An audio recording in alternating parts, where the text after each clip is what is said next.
The Loose Lug Nuts, episode 30 something. I don't know what it is. We're all discombobulated tonight. It is all about tonight's show. We are all going to be talking about Carnage. And right now, this is the theme going into Bristol. Current objective: survive, and surviving was much harder than it would have originally thought at Bristol, but some made it through, most didn't. We're going to be talking all about that with my co-hosts, as always, Aaron Simmons, Zachary Brandevold. How are you two doing this evening? Let's start with you, Zach. What's going on in the Carolinas this evening? Nothing too much. A road very close to my in-laws' house. There was a natural gas leak, so that wasn't good. But luckily they're safe, and that was about the most excitement that I got all day. So happy to be here and talk about racing. Okay. I am trying to get myself back in focus here. Aaron, how are you this evening? What's going on in Tennessee? Not a whole lot. It is Gator Hater Week in Knoxville. Zach, you know all about that. Where my Tennessee Volunteers will be playing against Zach's Florida Gators, and so it's going to be very interesting here until Saturday, where we may or may not lose again to Florida, because that always happens here. But I could be doing better. Yesterday, I was diagnosed with tennis elbow in both of my arms. So yeah, having to take some time off of work to let workers' comp do its thing and kind of see when I can get back onto the work floor as soon as possible. So going through that process right now. Hopefully get back on the work floor soon. I hate kind of being at home not doing anything because it's not in my nature. But yeah, that's kind of what I'm going through. So also, Adam, I understand, brother. We're all here for you. We're all here for you, brother. Also got Gavin in the chat tonight. How you doing? Yeah, that's one of my son's buddies. Gavin is a pretty good, actually, I should say a very good mini wedge racer in our local area. So he comes from kind of a racing background, and he tears up the mini wedge tracks around here. So we got a real live racer in our presence tonight. Thank you for tuning in, Gavin. There we go. Of course, as always, got Mike in the chat. Going good. All right. All right, so let's talk about the truck race. Okay, so the truck race was very interesting because Goodyear brought a hard tire. And as Darrell Waltrip used to always say, I love a hard tire because it gives you options. And options was exactly what we had in the truck race. And to give you an example of just what it was like, with 100 laps on his tires, Chandler Smith's lapse times had only fallen off 1/10 of a second. So it was really a hard tire. You did not have much fall off. So here are the options. You got a 200 lap truck race. So what do you want to do? Do you want to win the battle or do you want to win the war? Okay, so those are your options. Chandler Smith says, I want to win the battle. We have cautions, stage 1 and stage 2. Despite those, Chandler Smith says, I'm keeping my track position up front. I'm going to win both stages. I'm off to a good start. I'm a playoff driver, and I got 20 stage points in the bank. So he's feeling pretty good about his night because he has won the battle. But when it came time to restart for stage 3, he had to pit. Restarts 15th. Some other guys who decided they wanted to win the war, and when that pit window opened, they pitted with about 110 laps to go, and they did not need to pit again. So that put them up front and had Chandler Smith starting 15th way back there. One of those guys was Ty Majeski, who said, I don't care about the battle. I want to win the war. And Ty Majeski stayed out. His last pit stop was lap 87. He ran it to the end of stage 2 and all of stage 3 without pitting. Used that favorable track position to bring home his first career win in the truck series and lock himself into the Final Four at Phoenix. Stuart Friesen finished the best of the drivers that stayed out during the first two stages, and that was only 7th. So that tells you how even the field was, how hard it was to pass, and how little fall off there was in tires. That 7th place was all that those guys could work their way up to. But congratulations, Ty Majeski. Way to get that first win, brother, and a great time to do it by locking yourself into the final round of the playoffs. All right, so let's start with Aaron. Aaron, you got any comments on the truck race? Honestly, normally I would say, the truck race was really kind of like a precursor to the Xfinity was the Cup, but it wasn't. It was not like that this weekend, and we'll get to that later. But honestly, I kind of thought it was going to be Chandler Smith all the way, but unfortunately, he had to come in stage 3, and at Bristol, you cannot do that and survive. If you're going to do that, you better make damn sure you've got the car to do it. The car or the truck to do it, because if not, you're just staying back there. I don't care how good your car is. If you don't have the best car there, you come in when you have fuel and tires down pat. You know you're going to make it, because otherwise you're just going to be in the pack, in trouble, and basically in a continuous hornet's nest like you already are. But for Ty Majeski, if y'all don't remember Ty Majeski, he was with Roush for a while. Had, I believe, I know he had an Xfinity ride. He may have had a Cup ride at least once or twice to kind of test him out. He didn't pan out over at Roush, but I think that was during when Roush was on the severe decline. So he got kicked out, looking for a ride. He was actually working over at the Thornton Motorsports shop, just cleaning floors. He wasn't even driving until Thor decided to get another truck in. They tapped him, gave him another shot, and he finally comes up with a win. That is a feel-good story all around the board. So congratulations, Tom Majeski. You've earned it. You've had a fast truck all week long, or all season long. Just real proud of you, brother. Great job. Zach, what do you have to say? No, I thought it was an interesting race.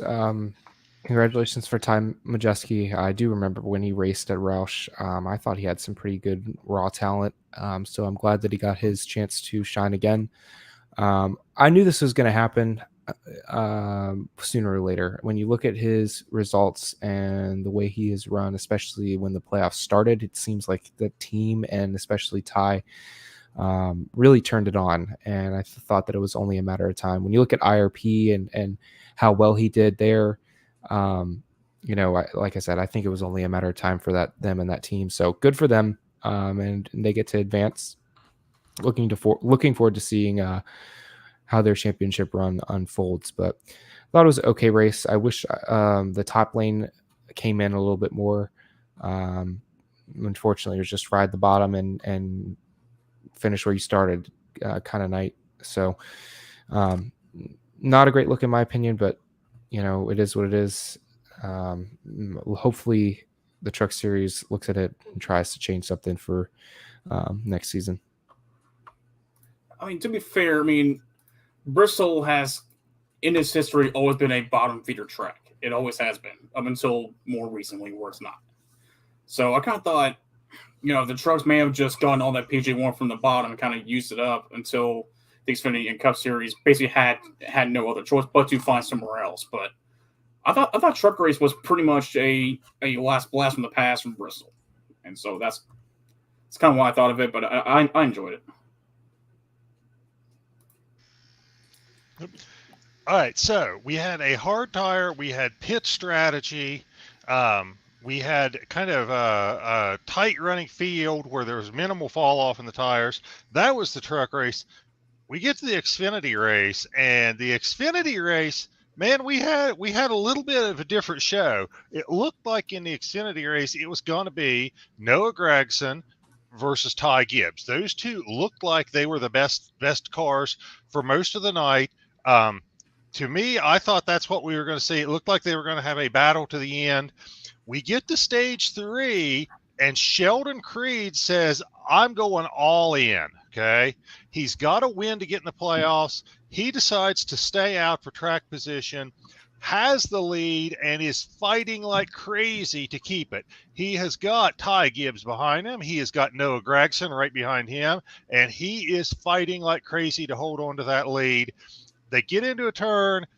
Ty Gibbs gets underneath him. I don't know if Ty Gibbs checked up. I don't know if Noah Gragson decided he just had enough. Whatever the story is, Noah Gragson decides he's going to put the bumper to Ty Gibbs when he is underneath Sheldon Creed. So that sends Gibbs up the track into Sheldon Creed. Poor Sheldon Creed. He was collateral damage in this whole thing. I don't know that he was going to hold those guys off, but it was making for a great show, and he was driving his butt off to hold that lead. Gragson says, I think it's a good time to take out Ty Gibbs, and that was the end of that. So Gragson got into Gibbs, sends him up the track into Creed. Both those cars are wrecked. They are out of it. It looks like at this point it is now Noah Gragson's race. Really, I didn't think anybody was going to touch him. Brandon Jones starts running him down and actually gets right to his bumper for a few laps as we're closing in at the end. Never puts the bumper to him, never moves him. And then I don't know if Brandon had used up his tires trying to get there, but then the last, I don't know, 5-6 laps, it seems like, I don't know, I'm assuming Brandon Jones maybe used up his tires a little bit getting there or something, but Brandon Jones doesn't have anything for Gragson. Gragson actually pulls away by 4 or 5 car lengths at the end. It'd be interesting to note if we were going to have a bump and run at the end, if Brandon Jones was there. But Brandon Jones really never got under him. He never got in a position to pass him, could get to his bumper, but that's all he could do. But then, like I said, last 4 or 5 laps, Noah Gragson pulls away and grabs the win. That's the big story.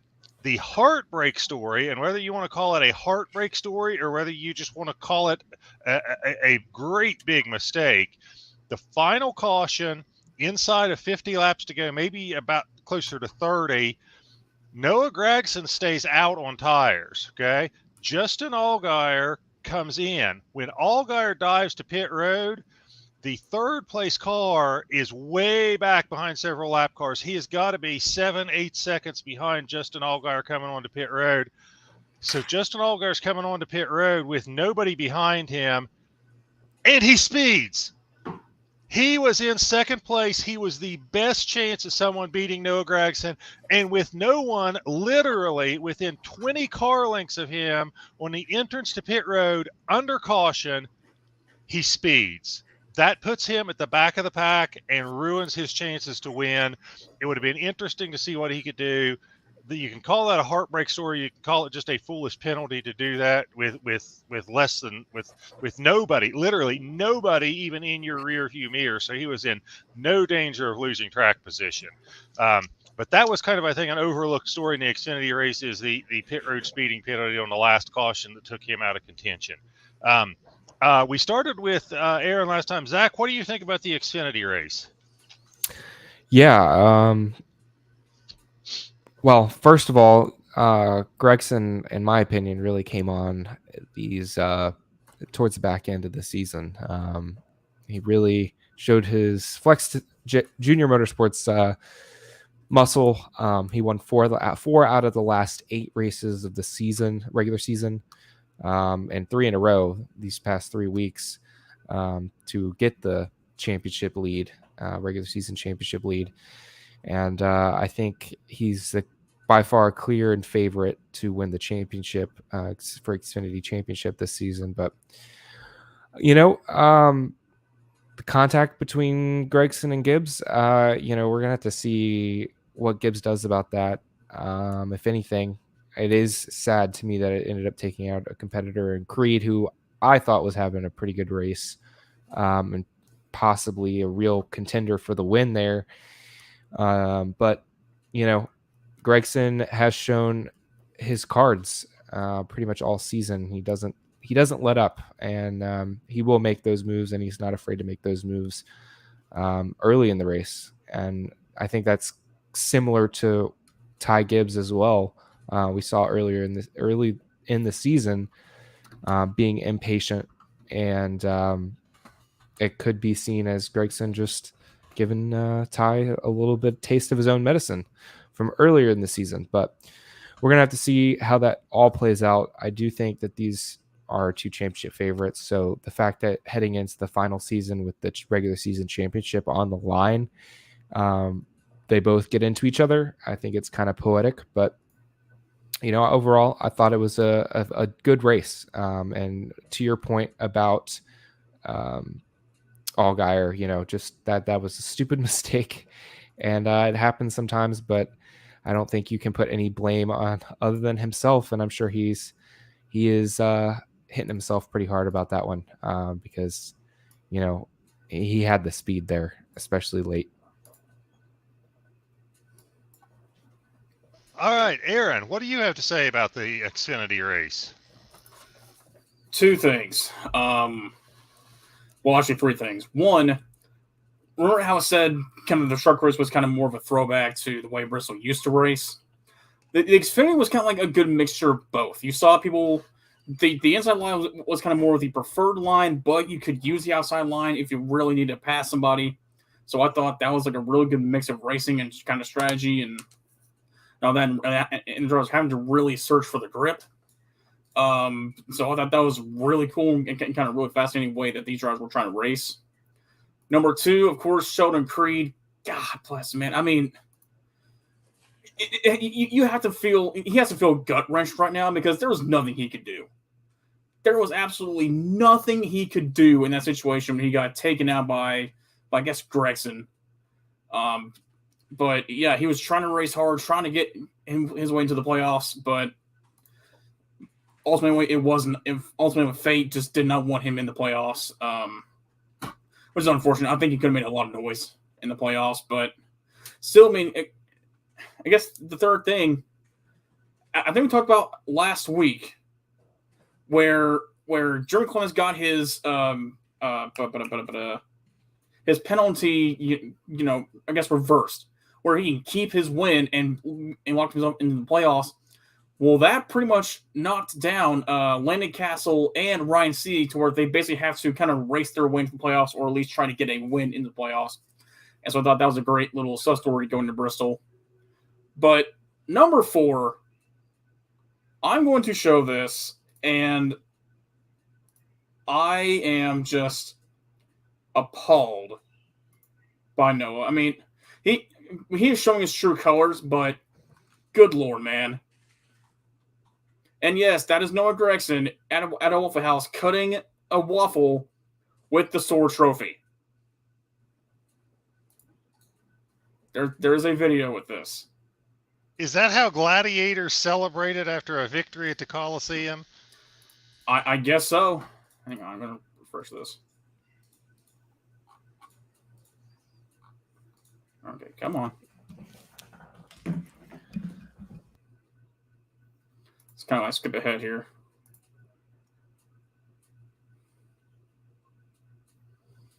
There he is, just cutting with the sword, man. I mean, come on. Please tell me Waffle House is one of his sponsors. Okay, that's kind of cool. I will say that. But yeah, I just wanted to say that. I mean, in a way, okay, well, there was that. But anyway, I just kind of wanted to show that, just say, yeah, you're the winner. You can do whatever you want. But man, why do you gotta dirty the sword like that, man? I mean, come on. At least his isn't as bad as Kyle Busch, like just absolutely destroying his guitar when he won in Nashville. At least it's not as bad. Yeah. Okay, so speaking of bad, let's get to the Cup race. Okay, so the only way I can describe the Cup race at all is again, it was survival mode. It was carnage.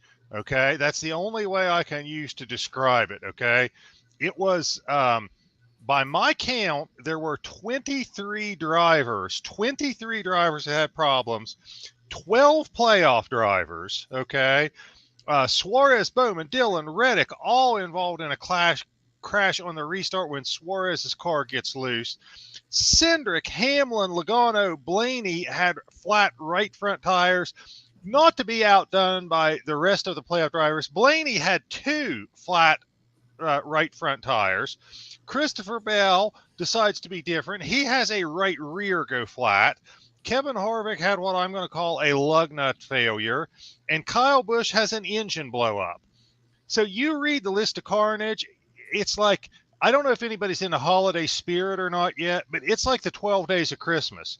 12 flat tires, 4 steering failures, 1 blown engine, 1 lug nut failure, and a crash on the restart.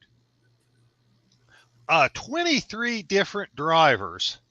This was, and by my count, we had 12, count them, 12 flat tires. So I saw this on the internet and thought it was just priceless. Yep. That pretty much sums up the night at Bristol. It was not a good look for NASCAR and the next gen car. Who it was a good look for was RFK, Roush Fenway Keselowski. Both of their cars had speed all night long. They both led a bunch of laps. Brad Keselowski was ultimately one of the people who was undone, I believe, by a tire, but I'm not sure if that was what undid him, or I don't have it in my notes. But he was undone and taken out of contention. Chris Buescher led more laps that night than I think they said he had led in any race in his career, or maybe in his whole career. They did not luck into this win. They did not back into this win. Both their cars were fast. I know that there was attrition. I know people had problems, but I also know at any point you looked at that race, there was an RFK car up near the front, either leading or contending. And, it was just Chris Buescher, so happy for the guy, so happy for Jack Roush, so happy for that whole organization. You could see Chris Buescher had some strong runs, but I don't think anybody predicted him going to victory lane at Bristol. And he earned it. He had a fast car. He drove his butt off. He earned the win. So congratulations to him. There is so much to unpack with this. I glossed over the fact that we had 12 playoff drivers in trouble. We had 12 flat tires. We had lug nut issues. It was not a good look. There are storylines that we could talk about for 3 days coming out of this. Who's in the playoffs, who's out of the playoffs, how they wound up where they were. People going around the track probably no faster than I could drive my pickup truck around there, just so they could make laps to earn a few spots, to either put themselves above the playoff line or make sure they put somebody else below it. All kinds of stuff to unpack here, and I'm sure I barely scratched the surface. Aaron, let's start with you. Tell us what you have to tell us your thoughts on this whole thing, and I'm sure there's some things you want to bring up that I missed. I'm sure there are, but first off, I just want to say, what in the absolute F was this race? This race was on all the drugs. It was on all of them. And in fact, I'm pretty sure it made a few just to be put on them and then race this race. I mean, not to mention we had 7 cautions, all of which had at least 1 or 2 playoff drivers go around. We had just, good Lord, what was this race? We had, of course, RFK just coming out of freaking nowhere and actually being fast for the first time since Daytona, and God knows how long and God knows how long Roush Fenway has been competitive for. We had, nearly every single Toyota engine go up in smoke, and then the only one who didn't was Denny Hamlin. We had, of course, we had conspiracy theories about Kyle Busch and Joe Gibbs, and how Gibbs is possibly, allegedly sabotaging Kyle Busch for whatever reason. I don't know what the reason is, but apparently there's some sort of conspiracy theory out there. We had, of course, Buescher getting his first quote-unquote legitimate win in his entire career. We had freaking Brad Keselowski up there actually being good. We had Blaney still having problems. It was just on all of the drugs and on all the chaos. I don't know what to make of this race. But all I know is this race was not good for the next gen car. It was absolutely not good. No, it really exposed, I think, a lot of weaknesses of the next gen car. Bristol is known to be a track that is physically demanding on drivers, but it showed how hard it can be on equipment too. Power steering failures, 4 of them in one race. That just blows my mind. Not to the extent that the 12 flat tires do, but still that many. It blows my mind. Some of the weaknesses of this next gen car that were exposed or re-exposed here. Zach, what do you have to say? Yeah, I'm very happy for Chris Buescher. I love him as a driver. I love this win for him, not only for his career, but for RFK, all the changes that they went through this offseason. They look strong heading into the season, winning both the duels RFK did, but really have not been a factor pretty much all season except for a couple races sprinkled in. But, this was a legitimate win. I think one of the main things that we really saw this entire race was there wasn't pretty much any tire wear whatsoever. And that was highlighted by the fact that Chris Buescher was stayed out, won the race. And not only did Chris Buescher win the race, but earlier in the race, Brad Keselowski was able to run 121 laps on a set of tires. Meanwhile, you had guys like Chris Buescher, Blaney. Sorry, got distracted there. You had guys like Blaney. You had guys like Almirola. All have tire issues, many more that I'm probably not mentioning. And meanwhile, Brad Keselowski was able to run 121 laps on a single set of tires without any issues. So, but then had a flat tire late in the race. So, yeah, I kind of agree with you guys' sentiments about the car. It did show its weaknesses. However, I'm not going to place the blame on all the cars or the car solely. I'm going to place it on not just the teams, but also the manufacturers. We saw pretty much Fords were the dominant manufacturer to have most of the tire issues. Most of them were all the same tire. We did see some on other cars, like you mentioned, Bell, but most of the tire failures occurred on the Fords.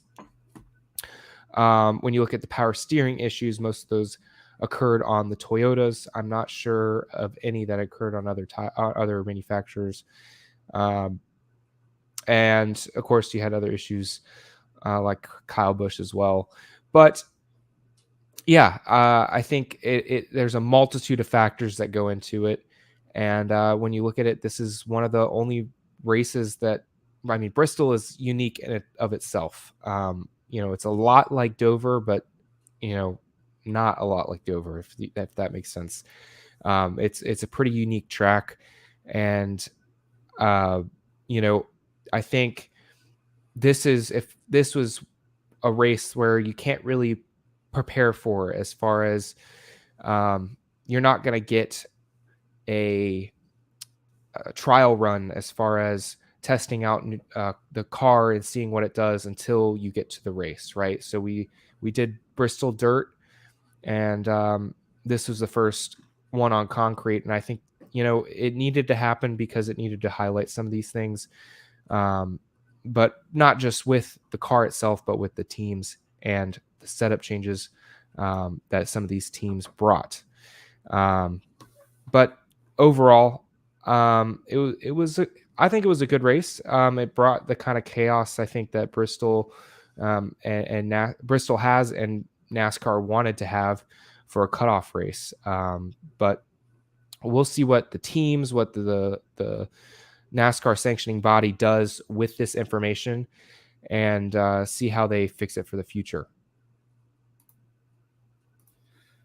We'll see.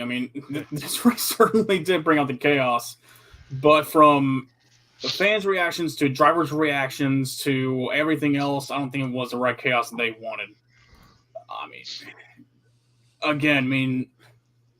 this is like the second, third week in a row where something insane has happened to these cars, and it just turns out to be more mechanical failures for these cars. And it just seems like with how controlling NASCAR and the third party manufacturer is applying these parts and how often they are failing, it is very worrying to see. And I'm also kind of curious to see how NASCAR is going to change these issues going forward, because they need to change. And I don't see how you can call this a good race. 23 different drivers, 23 had some type of mechanical issue. And I shouldn't say 23 drivers had issues, and there was only one wreck. There's only one incident on track, but yet you had 23. I don't see how you can call this a good race by any stretch of the imagination when that's the kind of mechanical failures that we're dealing with. I mean, you think about it, there's only 36 guys that showed up, and 23 of them had some kind of problem. That's 2/3 of the field.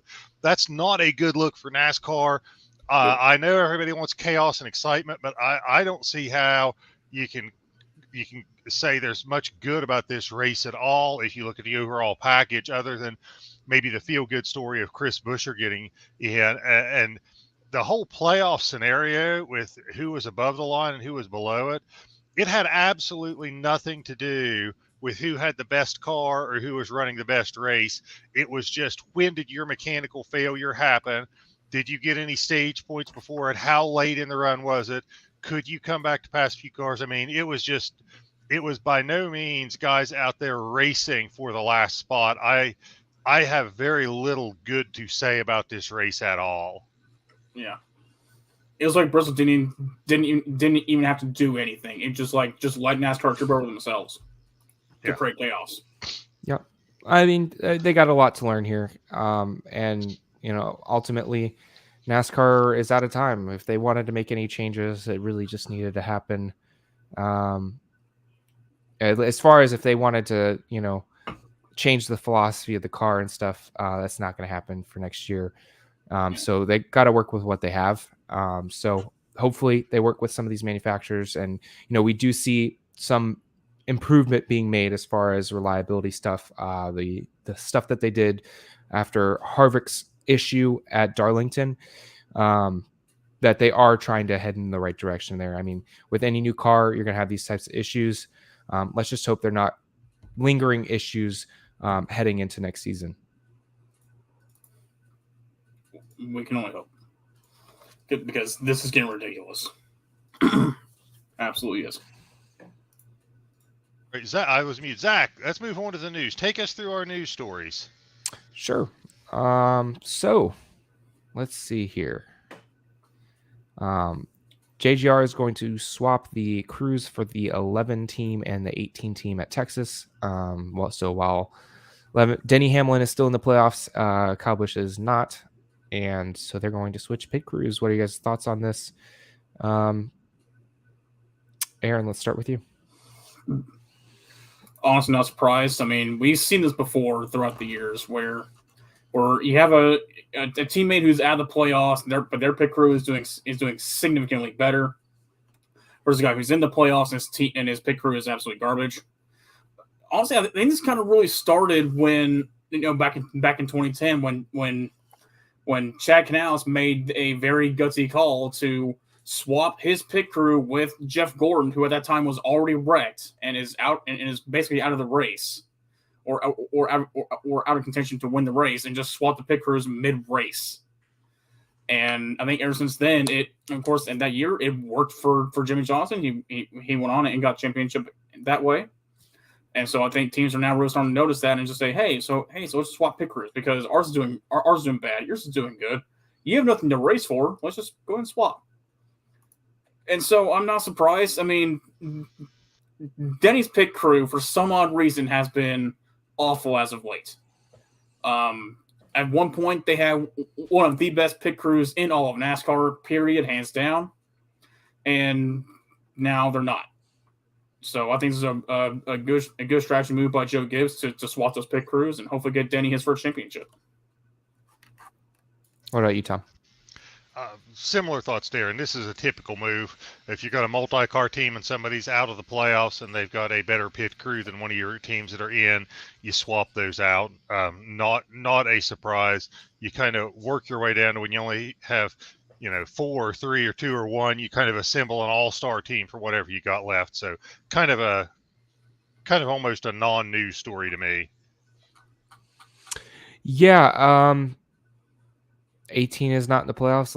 11 is. 18 team has been better at pit stops than the 11 has for quite some time. So it kind of makes sense. You want to have strongest pit crews to your playoff teams. That's why they're doing it. So yeah, hopefully it'll work for them. Sometimes all that a team needs is a change of scenery in order to make it work better for them. So hopefully this will benefit both teams.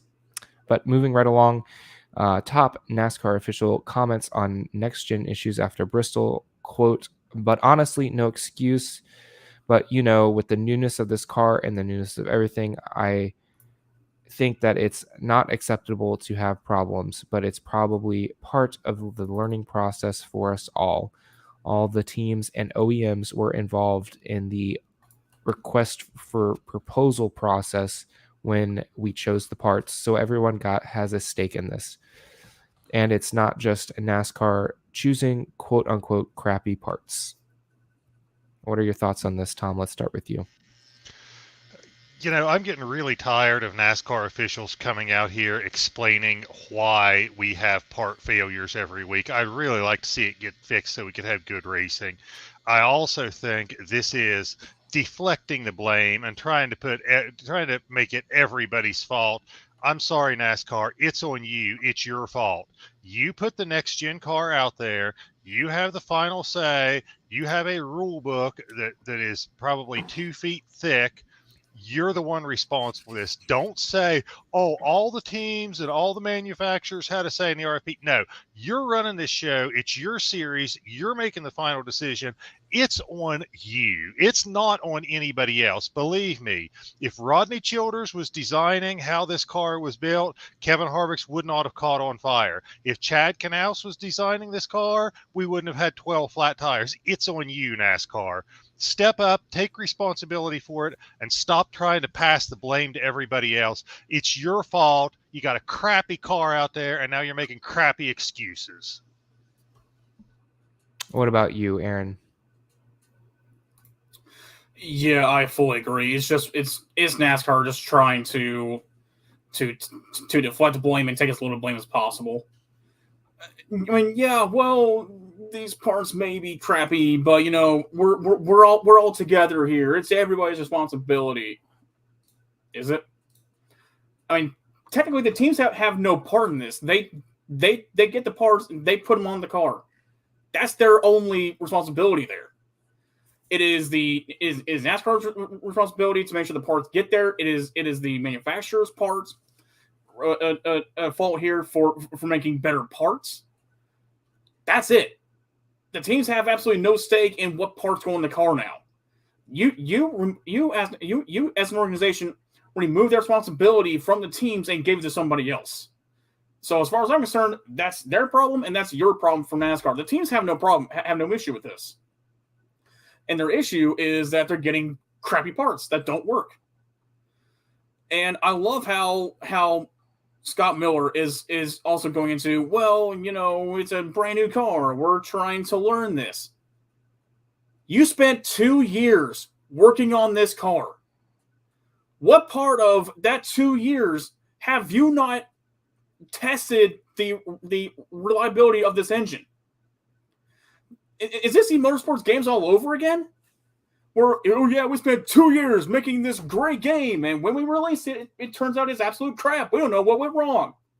That's the direction you're going in. You don't want to go in that direction because the fans will turn on you.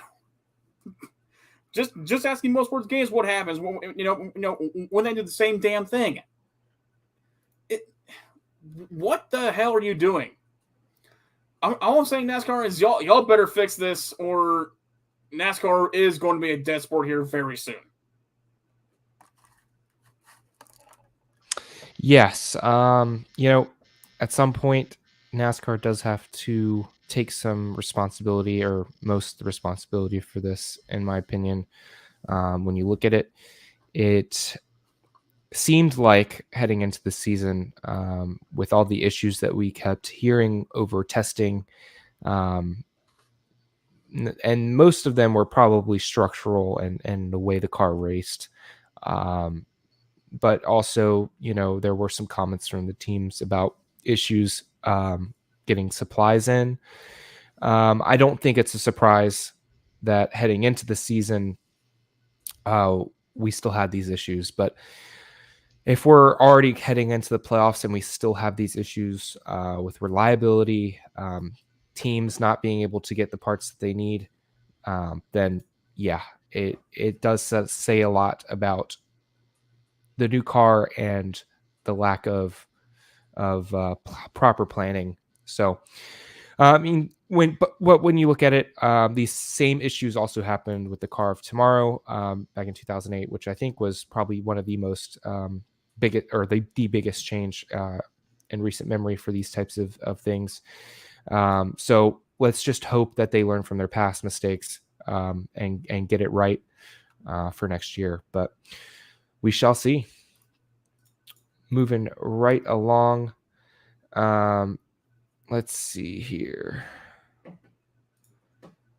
Blaney's pit crew is penalized following Bristol. Their tire fell off and rolled. Does anybody have any comments about this? I do. As if Bristol couldn't get any worse for Ryan Blaney, it just suddenly got worse.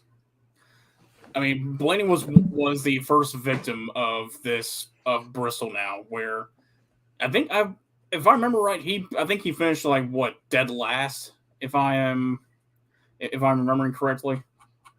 Let me check here. Actually, no, it was Truex finished last. He finished 30th out of 36 drivers. That is not a championship performance, and he was over 200 laps down or so. It was a bad night for Blaney. And now he is without his pit crew and two of his other crew members for the rest of the round of 12 and into the round of 16. Or excuse me, the round of 8. So as if Blaney, weekend could not get any worse. It just suddenly got worse. So he's going to have a very tough time here the next 3 weeks. Actually, the next 4 weeks. Yeah, I would say that he's lucky to get out of Bristol above the cut line. When you look at it, I mean, first of all, I don't know why he just kept going and going and going and going till his rear end was pretty much wore down to nothing. Dead. So part of that is on him and the team for not getting in the fucking pits when they needed to fix that issue. But yeah, I mean, more issues on pit road. Blaney and the team, they're going to be without the pit crew and stuff, or the important pieces of your team that you need during the playoffs. And yeah, just another gut punch after a crappy night at Bristol, and lucky to escape and survive there. But anyway, that is the news for this week. Overall, kind of a slow week this week for news, but then again, majority of the good news stories comes after this podcast. So that's kind of one of the bad things about this podcast on Tuesdays. But hey, I still enjoy it. So right, I'm sorry. Go ahead, Aaron. No, Tom, after you. No, take it away. All right, so we will be going on to who's hot and who's not. Tom, we'll start with you. Okay. Who is hot is non-playoff drivers. Non-playoff drivers sweep the first round of the playoffs. So that was pretty awesome. Bubba Wallace, Eric Jones, Chris Buescher, all non-playoff drivers, all getting wins in the first 3 races of playoffs. Pretty cool. If you are going to try to come up with something positive, the next gen car has put a lot of the racing back in the hands of the drivers. It's not all about the big teams with the most money. If you got talent and can wheel a car, you got a chance to win. So non-playoff drivers are my who's hot. Who is not? It is next gen cars, obviously. Between the engines, between the flat tires on the right front and the right rear, and the power steering failures, and the loose lug nuts or the lug nut failures, next gen cars are my who's not. Not to beat a dead horse, that statement speaks for itself. So I've got non playoff drivers and next gen cars. All right, so Zach, you want to go next, or do you want me to? Sure, I'll go next. As far as my who's hot, I'm going to go with Austin Cendrick. In the past 6 races, he has 1 top 5, 1 top 10. However, he has finished in the top 20 in all 6 races. He holds an average finish of 12.7, so almost 13th place over that span, but it allows him to advance in the round of 12 with other misfortune.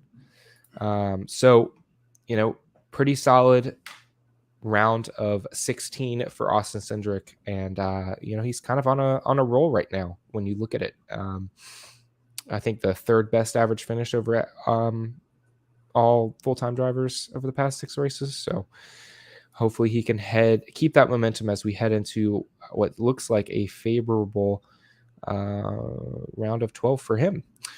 But as far as my who's not, Chase Briscoe, in the past 6 races, he only has 2 top 20s. He holds an average finish of 22nd place over that span, which ranks 8th worst out of all drivers in the series. However, he's still advanced in the round of 12, so hopefully he can shake that off for the round of 12 and advance, but not looking likely. Momentum is everything, and he does not have any of it right now. I will have to agree. God, Mike, who's hot? Surprisingly, shockingly, RFK. I would have to agree with that. Who's not Blaine's Luck? Yeah, Blaine's Luck has not been hot all year. It really hasn't. And then, oh my gosh, we forgot about the window net for Brendan Jones in the Xfinity race. Completely forgot about that. Another window net failure. All right, so for my who's hot this week, I got to go with Underdog Winners. Because who in the right mind had Chris Buescher winning this race? I was going about the last week, who had Bubba Wallace winning this race, who had Eric Jones winning Darlington, and who had Austin Dillon winning Daytona. 4 first-time winners either this season or for the first time ever in the last 4 weeks. It is, if you're an underdog, you're possibly going to win. So I just got to say that. And honestly, who's not? Chase drivers. Again, for the same reason. Ever since the Chase kicked in, it seemed like chaos has followed them all month long. It is getting honestly kind of ridiculous at this point to see how much bad luck some teams can have. But hopefully next round we'll see something better. Maybe not. But, all of us can hope. Yeah, 4 weeks with new winners in a row. That has to be some type of record. I mean, hell, we may see 5 next week. We may see 5. Good. All right, but since we have advanced now to the next round of the playoffs and we are down to a field of 12, let's go through and talk about who we see getting eliminated in this round. Aaron, why don't you go first? Tell us who you see getting eliminated in this round. All right. So, for those of you who have not been keeping up with points, the current bottom 4 are as follows. Chase Briscoe in 9th, Alex Bowman in 10th, Daniel Suarez 11th, Austin Cendrick in 12th, but Cendrick is 7 points back. Literally anything can happen. Really the only guy, quote-unquote, safe right now, because truly nobody is safe this season, is Chase Elliott with 31 points to the good. All he has to do is just survive Texas and Talladega, and he should be fine. For my first 4 outs, I'm going to go with Austin Cendrick, Alex Bowman, Ryan Blaney, and Chase Briscoe.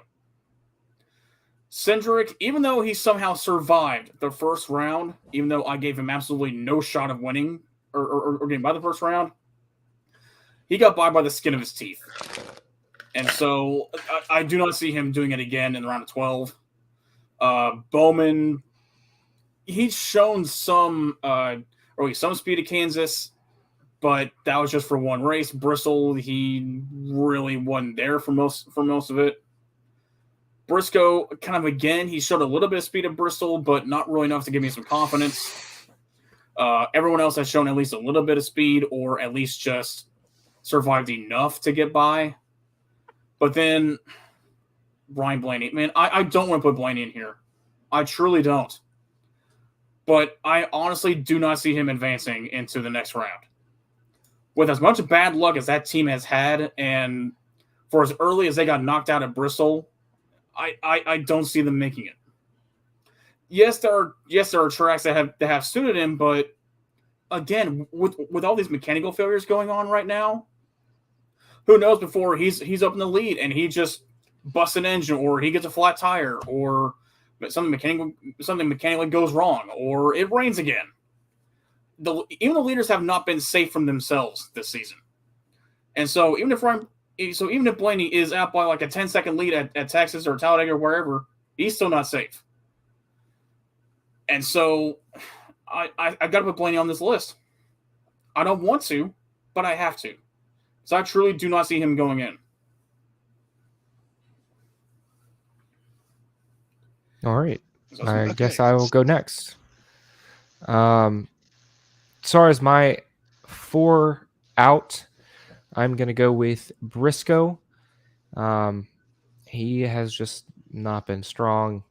He's sitting 4 points under the cut line. I don't necessarily see these next 3 tracks as being a strong suit, other than maybe the Charlotte Roval. I don't see. I could be wrong. I don't really see Texas or Talladega in Briscoe's wheelhouse as far as SHR right now. Road course I could see him doing well at, but it's a long shot for him to win. Bowman, he really proved me wrong this past round. However, now everything resets and he has to do it again. Love him as a person, but as far as putting on the same performance that he did in the round of 16, I'm going to say is highly unlikely, and he will get knocked out. I'm also going to say Suarez. He was right on that cut line pretty much the entire round of 16.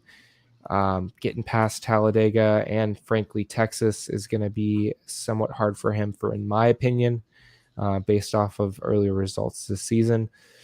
And road courses to a certain extent. Charlotte road course is a little bit different than a traditional road course, which he won on earlier this year. I think that will prove to him a little bit of an issue. And then I kind of have a surprise one. I'm going to say Byron. Now, he really proved me wrong as well in the round of 16, although I did not have him out in the round of 16. He did put on one of the best performances. I think he was second or third, ended up. But now the points reset, and he's only 6 points above the cut line. I think it's very likely that the guys underneath him, Denny Hamlin, Christopher Bell, Ryan Blaney, they have proven success on these next 3 tracks. And I would say Austin Cendrick, who I am saying will advance, has a pretty decent shot at both Talladega and the Roval, where he is really good on road courses. So knowing that, I think that Austin Cendrick advances and William Byron will be eliminated. But he's proven me wrong before.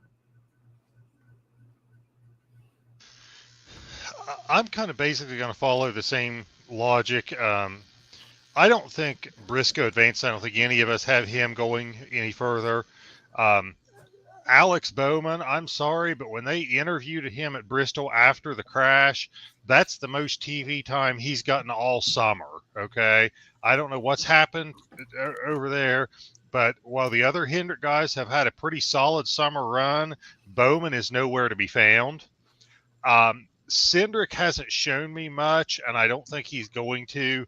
In these next 3 races, I've got him going out. The one place where I differ from Aaron is I've got Suarez going out instead of Blaney. I think these next 3 tracks, you got to remember Blaney won the All-Star race at Texas. At the restrictor plates, he's known as one of the best plate racers around. So I think Talladega favors him. And then going to the Charlotte Roval, he hasn't been terrible with the Roval. And I just think Suarez, man, that whole Trackhouse group, as much as they were arguably the fastest team earlier in the summer, they have struggled down the stretch coming into the playoffs, and they haven't shown much in the first round. So I am going to say that Blaney advances and Suarez is the one knocked out. But I want to say something to you, Aaron. I love the way when you were talking about the playoffs and the points, and you talked about Chase Elliott being safe, and you said he's just got to survive Texas, Talladega, and the Roval. I love the way that you say survive and Talladega like it is so easy. Look, I just said, out of everyone in the top 12, Chase is the best chance to just survive. And even with that, I followed up by saying that's not necessarily saying he's a guaranteed pick for the next round. I'm just saying he has a better chance of survival than everybody else. I want to rewind it, but I love the way you said it there. You just got to survive, and you listed the tracks, and I'm going, yeah, like surviving Talladega is easy. You said it so nonchalantly. I'm like, I mean, look, at this point, anything can happen. All right, who knows? Talladega may be caution free. Who knows? It's like really easy. You just got to win the lottery tomorrow. That's all. I would say that Texas will show a lot about his safety for the next 2 races. If he places decent and he has a big enough points gap, I would probably say maybe 40, 50 points comes away with Texas with that big of a gap, then I would definitely say he is safe for the next 2 races. Unless he just gets wrecked on lap 1. Let's move on to the green flag, red flag segment. All right, folks, you know how it goes. Green flag, red flag. We say comments, and we either say green flag, we agree with them. Red flag, we disagree with them. And we also love to have those in the chat also participate in this segment because we love to hear your thoughts and opinions on these topics as well. And let's just get right into it. Green flag, red flag, number 1 of the night. Of course, we alluded to it earlier. This week, we return to Texas, which was played with the lack of green flag passes for the lead. So, green flag, red flag. We will see 5 or fewer green flag passes for the lead in the Cup race. Green flag or red flag. Zach, I'll start with you first. I'm going to say yes. Texas very one lane. So it was a struggle at the All-Star race. I mean, I think when you look at it, it's going to be a lot of focus on qualifying, in my opinion, and getting that setup right. I don't think that there's clean air. I think clean air is going to be the biggest thing about the race. So we're going to see a lot of guys maybe taking different strategy. But as far as on track, definitely fewer than 5, I think. Okay, Tom, what say you? Yeah, I'm going to agree. I think you're going to see people grab the lead with pit strategy and trying to get track position with 2 tires or no tires. I think maybe you'll see somebody make a pass for the lead on a restart, which I'm not counting that in my mind as a green flag pass lead if you get them off the initial start.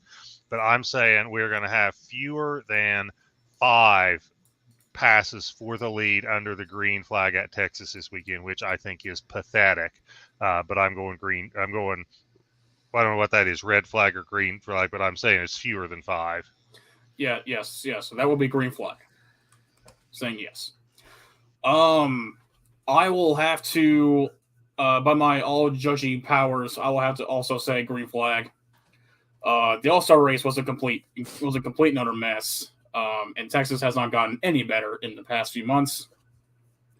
So I will have to go with green flag. Texas is going to be god awful. I mean, unless we have like a Bristol type situation where every single car just shuts down for no apparent reason. I mean, that may happen too. Yeah, highly likely. Honestly, that put on a better show than what Texas has the last few years. Moving on. Green flag, red flag number 2 of the night. Also, Mike Cora also calling it green flag, calling 2 green flag passes for the lead.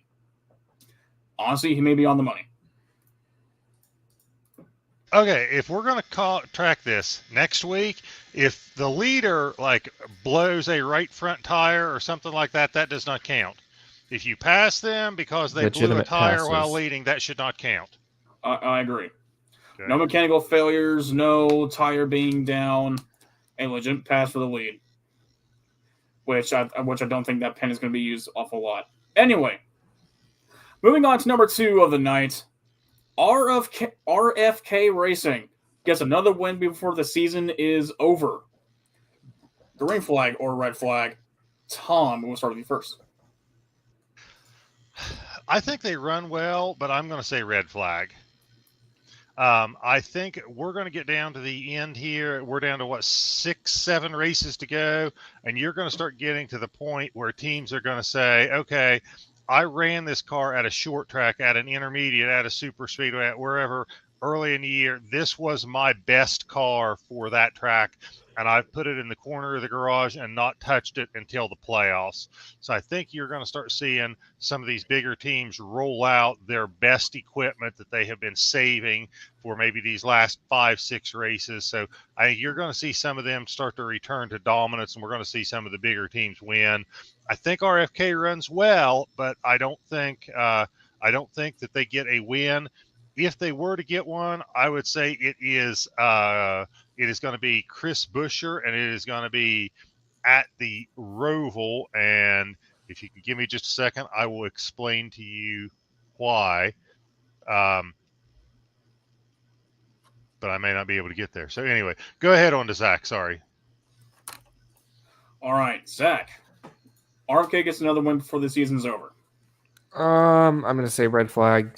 2 little races left, in my opinion, and all don't really favor RFK this season. If you look at it, it's been mostly short tracks and some road courses of where they've been really good at. Of course, you can't count them out at a super speedway. However, there's only 1 super speedway left, 1 road course, and I mean, Martinsville is a short track, but I don't think that it didn't look like they did very well in the first race from what I recollect. There's just, and when you consider that 0 playoff drivers have won in 4 races, then, you know, it becomes increasingly unlikely that it's going to happen. So I'm going to say red flag. Okay. I'm going to overrule all of you and say I think they will get. I think we'll get one more win before the season's out. And here are my thoughts.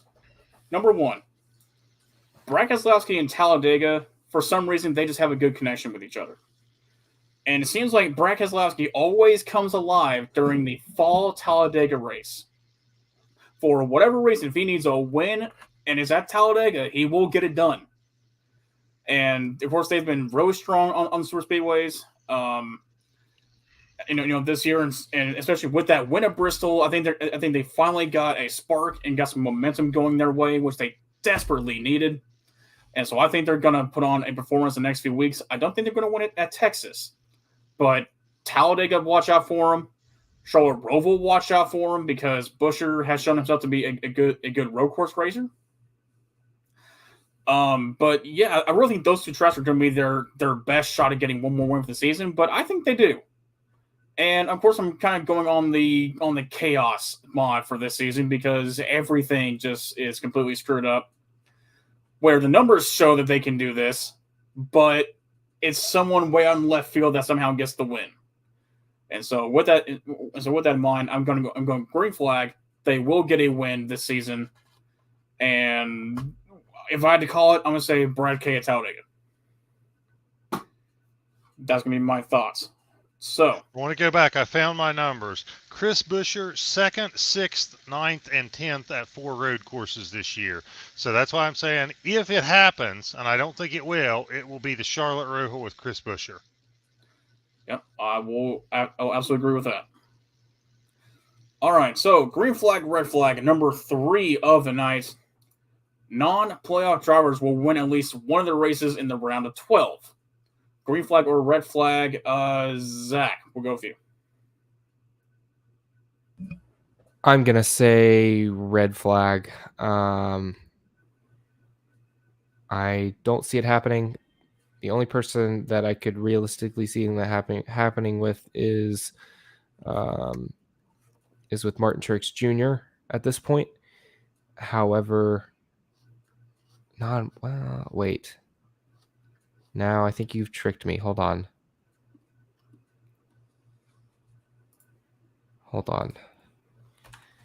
Because now Kyle Busch is eliminated from the playoffs, so he would technically qualify, right? He would qualify, yes. I'll agree with that. Okay, I would say green flag. Now that Kevin Harvick and Kyle Busch are both eliminated, I would say one of them have a chance at winning, yes. All right. Tom. Non-playoff driver winning at least one race in the round of 12. Okay, this is the easiest green flag, red flag question we have had all year long. This is a green flag. You could not pick 3 tracks more likely to have a non-playoff driver win, okay? Let's look at this. Okay, this is Texas.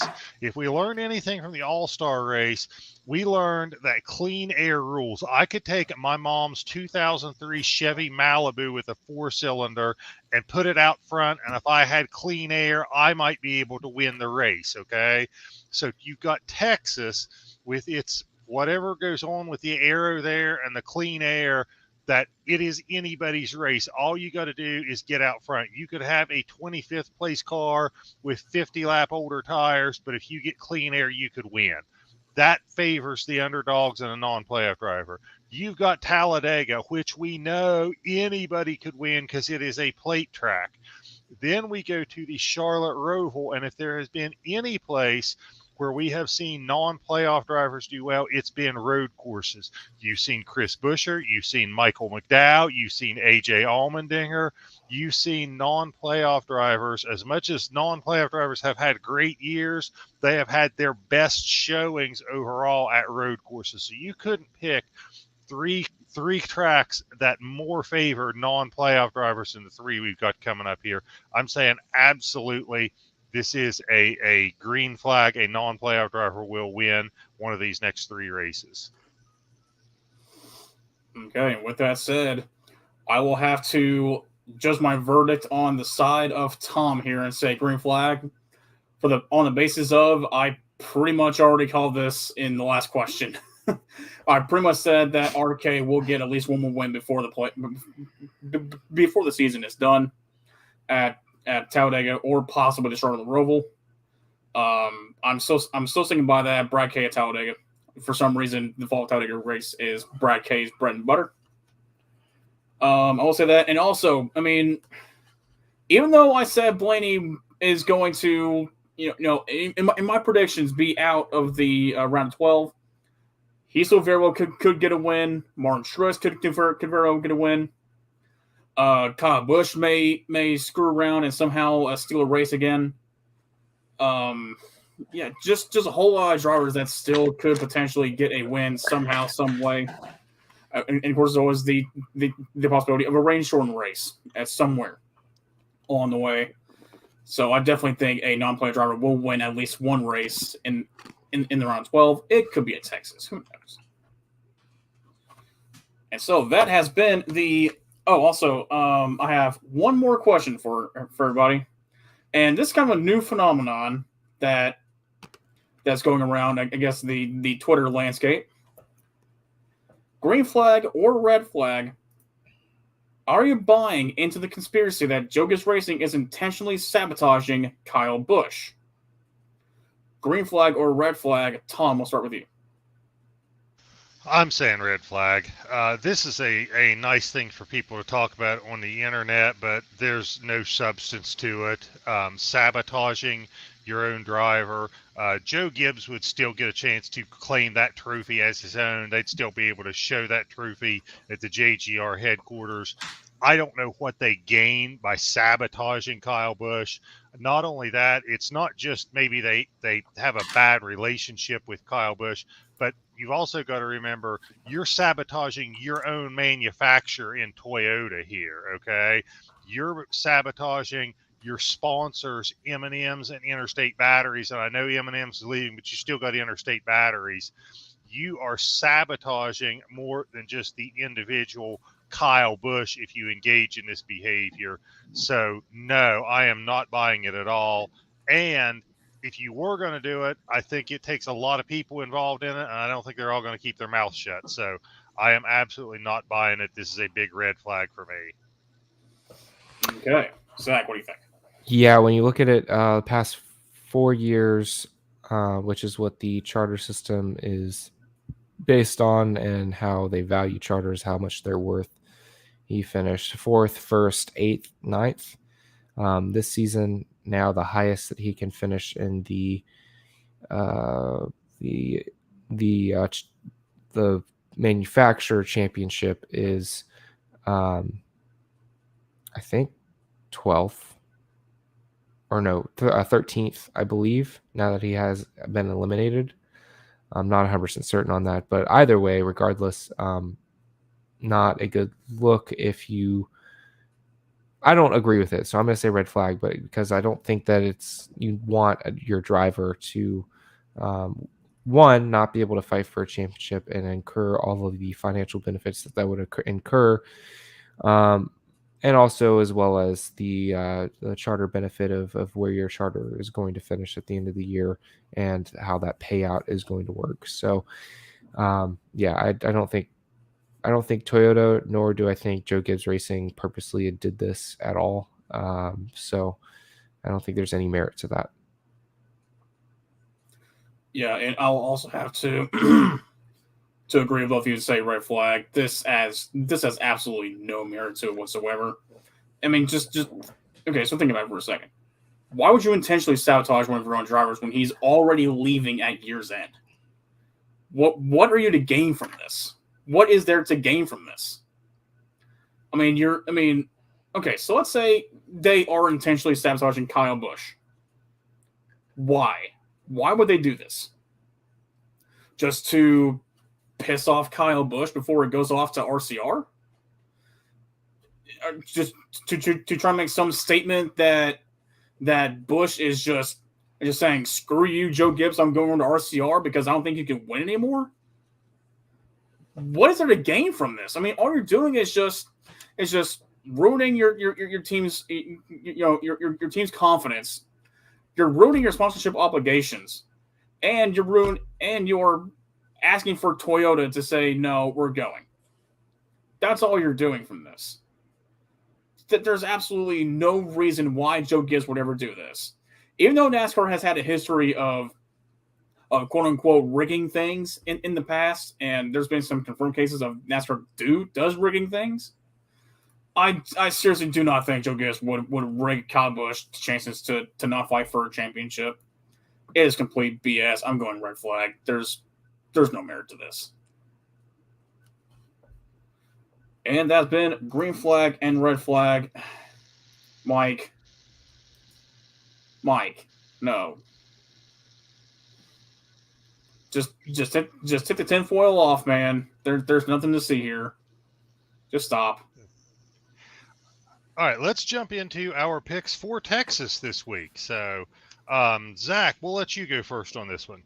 Sure, I'm going to go with Toyota's dominance at some of the bigger tracks, intermediate tracks this year. I'm going to pick Denny Hamlin for my winner. Since 2019, in 5 races, he has a win, 1 top 5, but 2 top 10s. Of course, his intermediate career many more great stats. So I'm going to go with him. And as far as my dark horse, I'm going to go with Ryan Blaney. Still yet to get a win. I seriously just want to pick him until he does win. However, it's looking increasingly unlikely. However, I'm going to pick him as my dark horse. Since 2019 in 5 races, he has one All-Star win earlier this year, but not an official win. I still count it as a win, though, in my book. 1 top 5 and 4 top 10s while leading 13% of the laps in that span. So one of the higher laps led. And yeah, he has a pretty good record at it. So we'll see what he's able to do. I wonder who's going to be his crew chief, and if it's as strategy dependent as we think it is, maybe this is a terrible pick, but I'm sticking with him anyway, and hopefully he can get that win. All right. Honestly, really good, solid picks there, Zach. I'll be happy to see them, at least blow up an engine week 1 because or first lap, because that's how we roll. Absolutely. Tom, do you want to go next?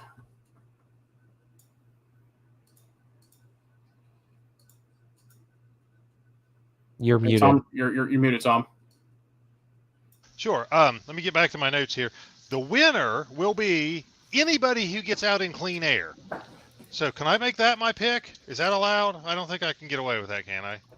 No, because that's everyone. I'm picking everyone to win, even Cody Ware. So now I'm going to go with Christopher Bell. They've been the most consistent and arguably the fastest of the Joe Gibbs Toyotas. Toyota seems to have found a lot of speed, especially at the bigger tracks. They tend to run clean races and not make mistakes and not beat themselves with pit road speeding penalties or gaffes on pit road. They don't make bad strategy calls. So I'm going to say Christopher Bell is my pick. My dark horse is going to be Chris Buescher. He was 8th at the All-Star race, and he is riding momentum. So Chris Buescher will be my dark horse, but I'm going to say it's going to be a Toyota kind of day, and Christopher Bell brings home the win. So just for clarification, for your dark horse, because you said anybody who gets clean air, you're not going to pick BJ McLeod to win. I hate to say it because I like BJ, but no, I'm not picking him to win. So you're not picking Cody Ware. That's your other option. Cody Ware did have a top 10 at Daytona, but I'm going to pass on Cody Ware as well. Unfortunate. Doesn't seem like you want to back up your statement. Anyone who gets into clean air. If I could get my mom's 2003 Malibu into the race, I'd pick me as the dark horse. As long as I can crew chief. Okay. I mean, honestly, I would honestly love to see Cody Ware just up at the front at Texas, just to see if that theory is actually correct. Because, oh my gosh, that'd be amazing. Honestly, hell would need snow. I mean, hell would need snowblowers, but there's not enough clean air that could give them the power assistance that they would need to stay in front. That's possibly true. Anyway, for my picks, I cannot believe y'all left me Kyle Busch. He was dominant at the All-Star race. Could have won the All-Star race if not for a tire going down. He has the best average finish at Texas since February 2019. 5 races, 1 win, 2 top 5s, 5 top 10s, 205 laps led, average start of 8th, low finish of 10th. And so, unless Joe Gibbs Racing decides to actually give him a good engine and not intentionally sabotage him, I think he's going to be the guy to beat at Texas. And for my dark horse, as you see on screen, can't believe I'm saying this, but Austin Dillon. Hell has indeed frozen over. 10.6 average finish in Texas in the 5 races he has there. 1 win, 1 top 5, 1 top 10. That's due to his win. 5 top 20s, 27 laps led. Average start of 14th. But I mean, that 10.6 average finish is something to scoff at. I mean, besides Daytona, Talladega or Texas has been Austin's, I guess, non-restrictor play, best track. So I really think he might do well. He might do well at Texas. I cannot believe I said Austin Dillon. My God, I'm gonna eat so much crap from Puggy. But those are our picks. Okay. All right. That kind of brings us up to our parting comments. So, anybody got anything they want to lead with? Okay. I guess I'll go first. Ladies and gents, over the last few weeks, at least two of us have had some sort of health issues. Tom with his massive heart attack. Again, thank God he's alive. And then me with tennis elbow in both of my arms now, having to go get x-rays and take medications and pretty much, laying out until I'm no longer basically feeling pain. I guess it's my PSA to let everybody out there know just to take care of yourselves, wear proper equipment, don't exercise yourself too hard, take frequent breaks, rest, don't kill your body trying to do a job, don't kill your body trying to, get a certain task done. Just take rests, because because you may get this job done today, you may do it quick, you may impress people. Your body is not something you want to impress. You just want to at least keep your body intact. So this is my PSA to just just take care of yourselves, because it is not fun. Yep. Zach, you want to go next?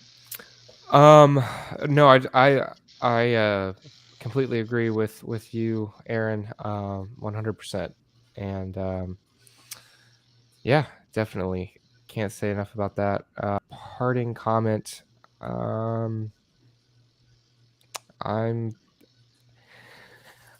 am just happy that Kevin Harvick is on Twitter and tweeting as much as he has over the past couple weeks, partially due to the issues that he's had with the next gen car. So I'm somewhat thankful for the issues with the next gen car, because Kevin Harvick is a comedy gold mine when it comes to some of his responses. And also, he's just a treasure trove of information when it comes to stuff that we don't know about. So there's a lot that I'm learning when it comes to NASCAR and the new car and all the technicalities that go into it, from just looking at his Twitter and tweets and him talk about the next gen car. So yeah, I'm happy for that.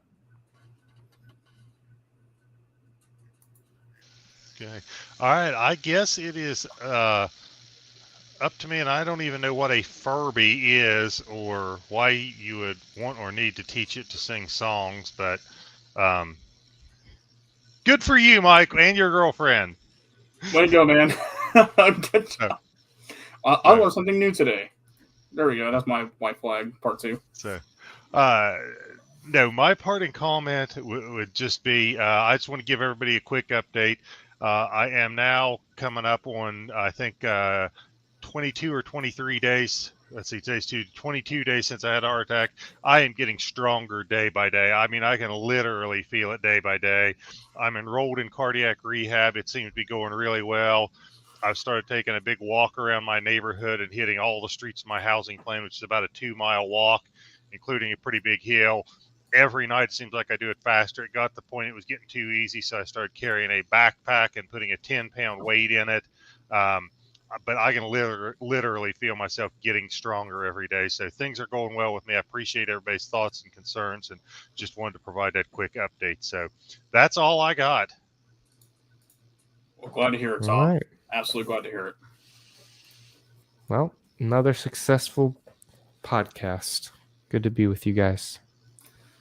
Absolutely. We will see you guys next week after Texas. Hopefully we'll actually stay awake to watch the whole thing. Don't know. But we'll catch you guys next week, same time, same place. Y'all take care, and of course, always be safe. See you guys next week. See you guys.